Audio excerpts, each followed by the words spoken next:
এই শয়তান লোকটির একটি গার্ডেন ছিল যে সেখানে বৌদের চাষ করত। আর যে মেয়েটি সব থেকে সুন্দর হতো তাকে সে অনেক দামে বিক্রি করত। কিন্তু সে দেখতে পায় একটি মেয়ে অনেক মোটা হয়ে গেছে। এটা দেখে তো লোকটি ভীষণ রেগে যায়। আর তখনই তার ওয়াইফ গার্ডেনে একটি কাস্টমার চলে আসে, যেটা দেখে তো লোকটি ভীষণ খুশি হয়ে যায়। আর কাস্টমারকে সে তার গার্ডেনে সব থেকে সুন্দরী বউটিকে দেখায়।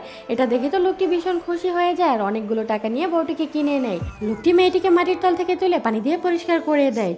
কিন্তু মেয়েটিকে ছোঁয়ার সাথে সাথেই তার শরীর থেকে কাটা বের হতে থাকে। এটা দেখে তো কাস্টমার কি ভীষণ রেগে টাকা নিয়ে সেখান থেকে চলে যায়। এটা দেখে গার্ডেনের মালিক ভীষণ রেগে যায়। আর সে যখন কাঁচি দিয়ে মেয়েটির কাটা কাটতে যায় তখন সবগুলো কাটা গিয়ে লোকটিকে সেখানে আটকে দেয়। এটা দেখে তো মেয়েটি ভীষণ খুশি হয়ে যায় আর একটা একটা করে সবগুলো মেয়েকে সেখান থেকে তুলে নেয়।